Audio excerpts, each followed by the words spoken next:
Hi, my name is Jason Thorne, and today I will be presenting my presentation on the rail fence cipher. So what we'll be going over in this presentation? Mainly, we'll be looking at what cryptography is, what the relation to cryptology and cryptanalysis is, what the rail fence cipher is specifically, the history of the rail fence cipher, and some code to go along with it to show you what it can do. So what is cryptography? Cryptography is the study of secure communication techniques that allow only the sender and intended recipient of a message to view its contents. So how does this relate to cryptology and cryptanalysis? Well, cryptology is the main umbrella term used for both cryptography and cryptanalysis, the main study of codes and how to break them and create them. Cryptanalysis is the main study of breaking the codes, taking the code and reverting it back to plain text, while cryptography is the opposite, taking plain text and turning it into a code or cipher. So what is the origin of the rail fence cipher? Well, it was created long ago in ancient times. The Greeks created the sky tail, as you see on the right, to make this process easier. The sky tail is a tool used to perform transposition ciphers, consisting of a cylinder with a parchment wound around it.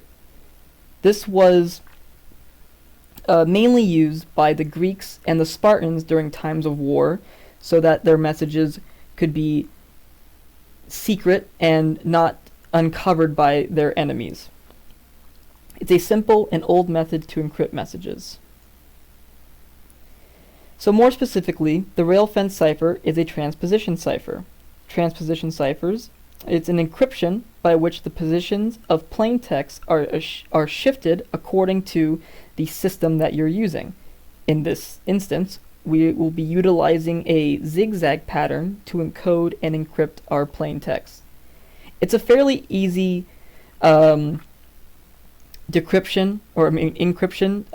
for today, so it's not usually used.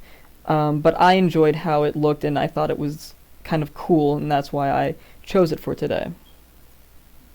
So how does it work? Well, in the end, the text will resemble a fence, with imaginary rails going along it. A key must be chosen beforehand that is agreed upon by both the person creating the cipher and the person receiving it. The text is inputted diagonally. So how does this work? Let's go step by step.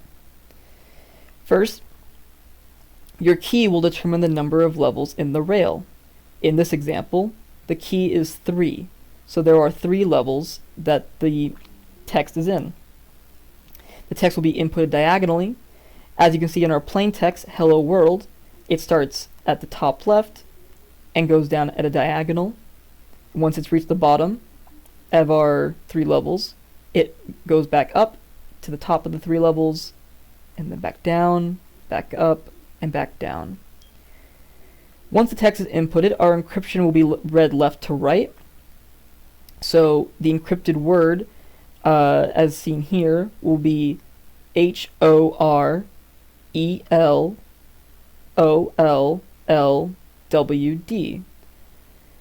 The receiver can reconstruct the grid with the key to get the message. But as you can see, the cipher kind of resembles a picket fence. So let's go over some code that shows off the rail cipher, the rail fence cipher. First, in this first part, we create a matrix and fill the rail matrix to differentiate it from the blank ones. We find the direction and then check the direction. If it is at the top or the bottom is filled, then it will reverse the direction. Finally, we construct the cipher with the rail matrix. This ends the encryption. If we want to decrypt it, we do a very similar process. We create the matrix and fill the rail matrix to differentiate the blank ones.